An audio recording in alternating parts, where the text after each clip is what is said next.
Assalamualaikum warahmatullahi wabarakatuh. Alhamdulillahirabbil alamin wassalatu wassalamu ala asyrafil anbiya wal mursalin wa ala alihi wa sahbihi ajmain. Jamaah yang berbahagia, alhamdulillah kita bersyukur kehadirat Allah Subhanahu wa taala. Kita diberi kesempatan untuk bisa menikmati bulan yang penuh rahmat dan bulan yang penuh barakah, bulan Ramadan. Rasulullah sallallahu alaihi wasallam sering menyampaikan pesan moral mengenai Ramadan. Antara lain beliau menyatakan, kalian bergembiralah kalian karena kalian bertemu dengan bulan yang penuh rahmat, bulan yang penuh barakah. Ia adalah ratu dari segala bulan. Beliau menyatakan, kalau saja orang itu tahu tentang keutamaan, keunggulan Ramadan, pasti dia ingin hidupnya itu di bulan Ramadan terus-terusan. Ia akan gembira ketika bertemu dengan bulan Ramadan, dan dia akan sedih kalau berpisah dengan bulan Ramadan. Kenapa Ramadan dijadikan sebagai satu bulan yang istimewa? Allah sendiri telah memilih bulan Ramadan itu untuk terjadinya peristiwa-peristiwa penting. Para ulama mengumpulkan nama-nama yang digunakan untuk Ramadan sampai mencapai 60 nama yang menggambarkan tentang keistimewaan bulan Ramadan.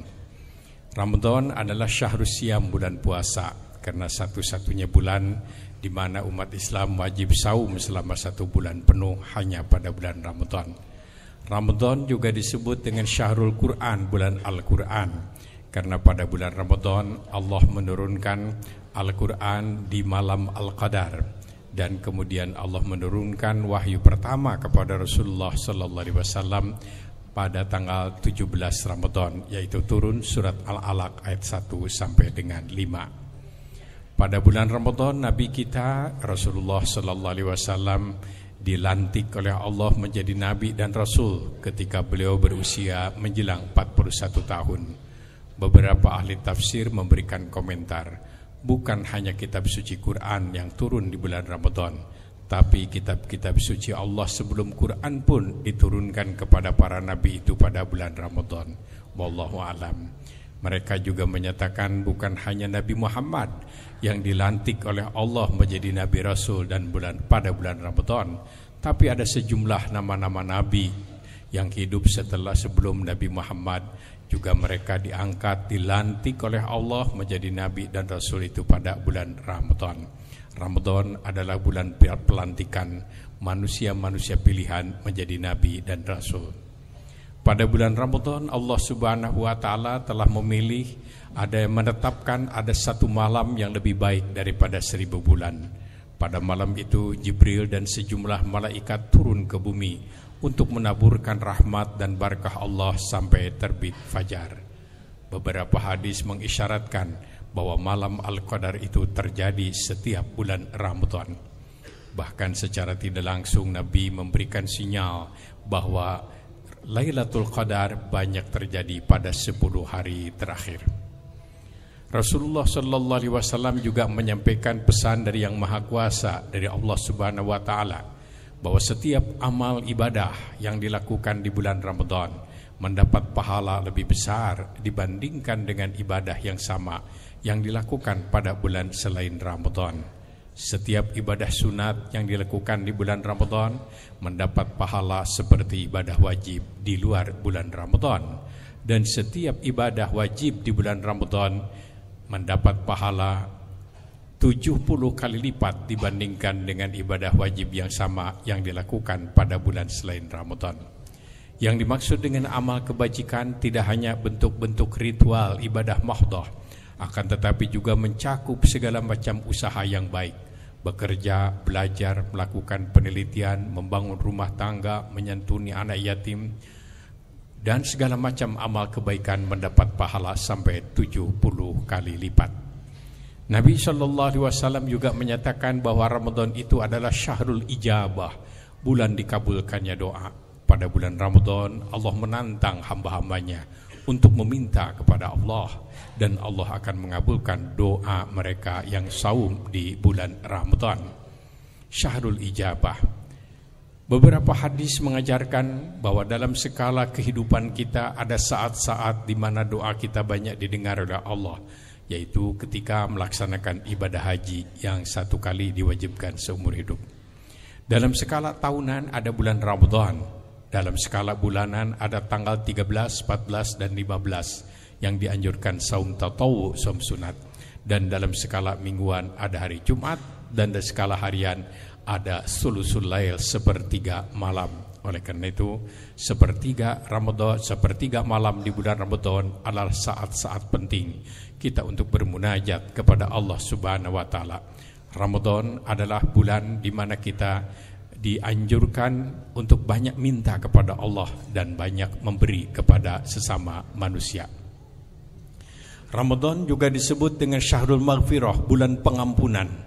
Oleh karena itu di bulan Ramadan, bagi hamba-hamba Allah yang merasa berbuat dosa, saatnya untuk bertobat, memohon ampun kepada Allah, memanfaatkan segala momen di bulan Ramadan ini untuk beristighfar, mengaku akan kesalahan, kemudian kapok atas kesalahan yang sudah dilakukan dan berjanji dengan tulus tidak akan mengulangi kesalahan itu, melakukan taubatan nasuha di bulan Ramadan.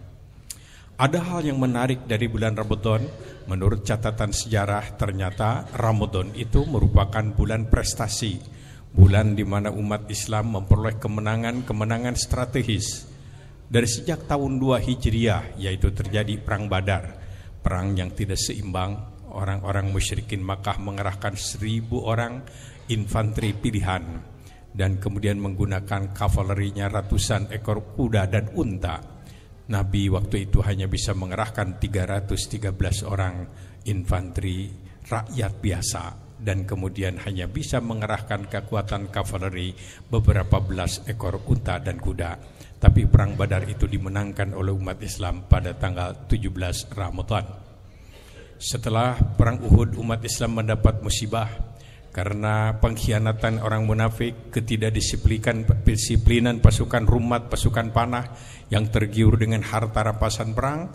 Maka Ramadan berikutnya Nabi melakukan konsolidasi prajurit, membangun kembali moral prajurit.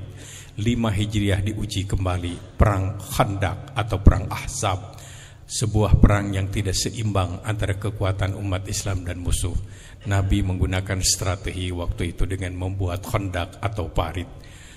Khandaq juga dimenangkan mutlak oleh umat Islam. Proklamasi kota Makkah puncaknya juga ternyata pada bulan Ramadan. Orang-orang Makkah yang semula memusuhi Nabi, mengusir Nabi, memerangi Nabi, berbondong-bondong menyatakan diri masuk Islam pada bulan Ramadan. Dalam dunia dakwah juga begitu. Pada tahun 10 Hijriah, 1.000 orang Taif menyatakan diri masuk Islam yang sebelumnya mereka banyak melakukan tindakan-tindakan sadis untuk menyakiti, menyiksa, bahkan membunuh sahabat-sahabat.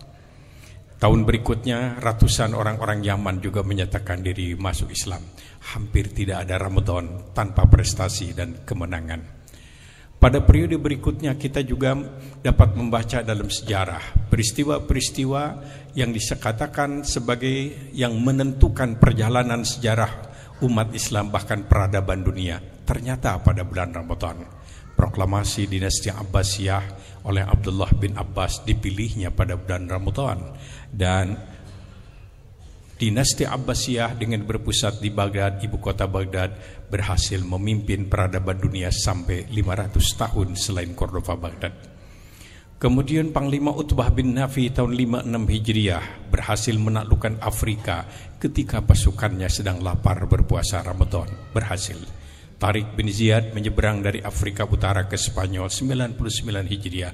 Dipilihnya pada bulan Ramadan, mengurangi samudra lautan yang luas, dan pada waktu itu mampu mengalahkan tentara Eropa pada bulan Ramadan.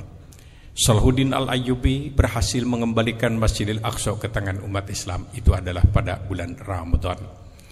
Dalam dunia akademik lebih menonjol lagi, Ramadan sering dimanfaatkan oleh para ulama, para cendekiawan muslim dulu untuk melahirkan karya-karya tulis dan melahirkan karya-karya tulis yang monumental yang ada di antaranya masih dibaca sudah usia 1300 tahun, seperti karya-karya Muhammad bin Idris Asy-Syafi'i yang pendapatnya masih diikuti secara fanatik oleh 250 juta umat Islam di Asia Tenggara, yaitu bermazhab Syafi'i.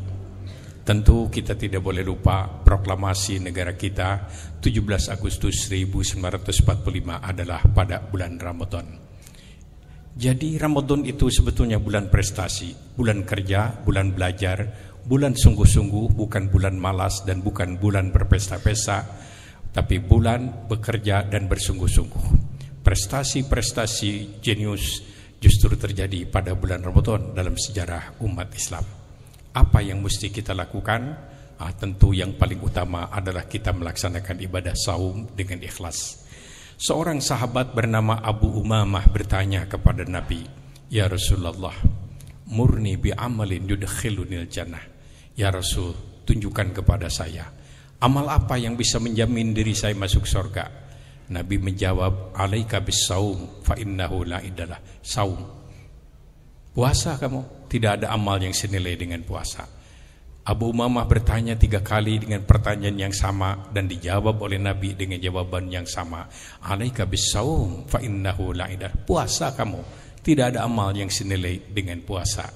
Yang menjadi pertanyaan adalah saum dalam kualitas seperti apa sehingga dikatakan fa innahu la idalah, yaitu tidak ada amal yang senilai dengan puasa dan diberikan jaminan pasti masuk surga. Al-Ghazali dalam karya besar Ihya Ulumuddin, beliau mengadakan klasifikasi orang yang berpuasa. Pertama, kata beliau, ada orang yang berpuasa tingkat awam, yaitu standar, berhenti dari makan, minum, dan hal-hal yang membatalkan puasa siang hari. Sah puasanya, gugur kewajiban. Tetapi apakah dia memperoleh hasil dari saumnya itu? Nabi sallallahu alaihi wasallam pernah mengingatkan, rubba min shaimin laisa lahu min siyamihi illa al-'atas wal ju'. Banyak orang yang berpuasa tapi tidak mendapatkan hasil apa-apa kecuali cuma lapar dan dahaga. Yang kedua, kata beliau, ada saum orang-orang khusus. Dikatakan saum dijadikan sebagai junnah perisai. Ia tidak hanya berhenti dari hal-hal yang membatalkan puasa di siang hari, tapi ia juga berhenti dari dosa, dari kebiasaan-kebiasaan berbuat salah, mulutnya, anggota badannya, meninggalkan apa-apa yang dilarang oleh Allah Subhanahu wa Ta'ala. Dan yang ketiga, kata beliau, ada saum khawazil khawaz, yaitu saum para nabi, saum orang-orang pilihan. Mereka tidak hanya berhenti dari hal-hal yang membatalkan puasa, bahkan tidak hanya berhenti dari hal-hal yang dilarang oleh Allah, tapi mereka sungguh-sungguh selain mengamalkan yang wajib juga mengamalkan yang sunat. Selain sungguh-sungguh istiqamah mereka meninggalkan yang haram, mereka juga meninggalkan yang makruh. Bahkan mereka bisa meninggalkan hal-hal yang tidak bermanfaat selama bulan Ramadan itu. Pikirannya bersih, renungannya bersih, bahkan lamunannya bersih, imajinasi fantasinya juga bersih, keinginannya pun yang baik-baik. Inilah saum yang kata Al-Ghazali adalah saum fa innahu la iddalah, saum yang bisa menebus, yang bisa memberikan jaminan seseorang bisa masuk surga. Kita sepantasnya berusaha untuk menjadikan Ramadan sekarang lebih baik daripada Ramadan tahun yang lalu. Oleh karena itu, kalau target saum itu adalah la'allakum tattaqun, agar kalian menjadi orang yang takwa, maka saum yang harus kita lakukan mestinya tidak hanya berhenti dari hal yang makan, minum, dan hal-hal yang membatalkan puasa, tapi juga harus berhenti dari hal-hal yang dilarang, hal yang tidak pantas, yang tidak bermanfaat, yang tidak maslahat.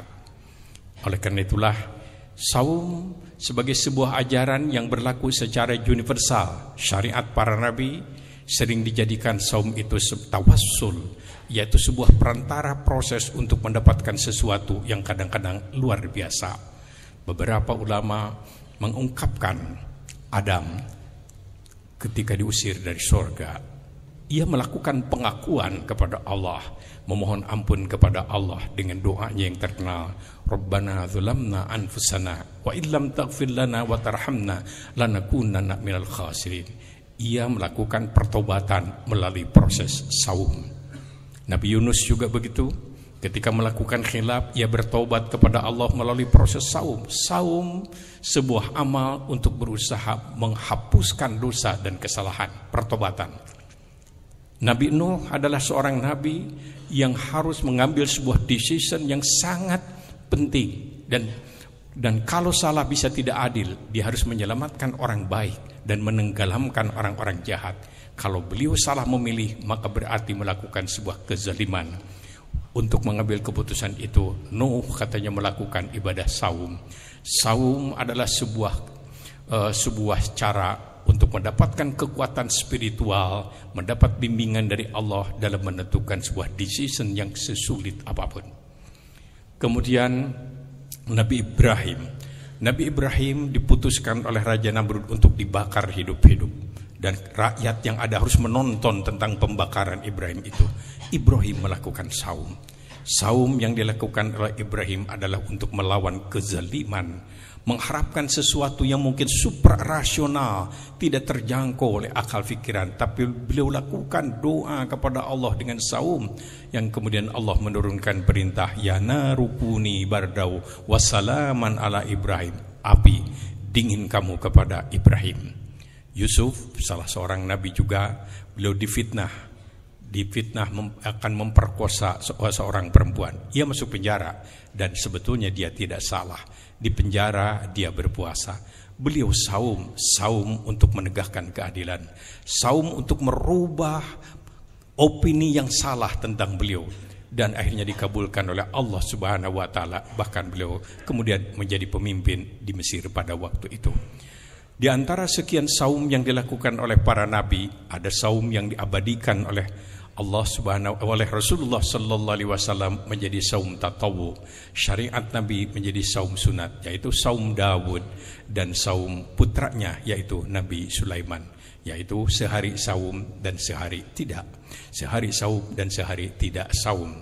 Ketika seorang sahabat meminta kepada Nabi agar diizinkan ia ingin puasa terus-terusan, Nabi melarang, jangan. Kamu tidak boleh puasa terus-terusan. Islam melarang saum wisal. Saum wisal itu saum tidak buka-buka seperti bertapa. Islam yang dilarang juga seorang muslim puasa tiap hari. Kalau ia ingin puasa sering tiap hari, lakukan aja. Nabi mengatakan kepada sahabat, lakukan saum Dawud, yaitu saum sehari saum dan sehari tidak. Dengan ibadah saum kita akan mendapatkan segala-galanya kalau saum itu dilakukan dengan kualitas yang tinggi. Oleh karena itulah selama bulan Ramadan mari kita mantapkan kembali, selain tiada hari tanpa saum, juga tiada malam tanpa sholat malam. Quran harus menjadi bacaan harian kita di bulan Ramadan ini. Bibir dan lidah kita harus banyak basah menyebut nama Allah. Bulan ini adalah bulan Allah.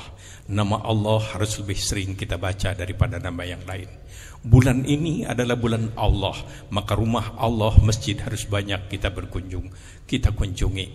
Bulan ini kita harus menjadi duyufullah, sering bertamu kepada Allah. Di masjid, sahibul baitnya adalah Allah, hidangannya dari Allah, rahmat Allah, barokah Allah, maghfirah Allah.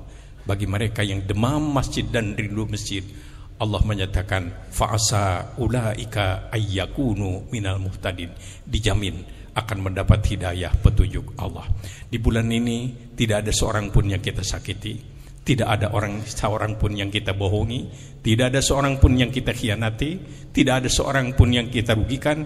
Semua orang mendapatkan kasih sayang sebagai wujud Islam, rahmatan lil alamin. Mudah-mudahan Allah Subhanahu wa taala selalu membimbing kita. Wassalamualaikum warahmatullahi wabarakatuh.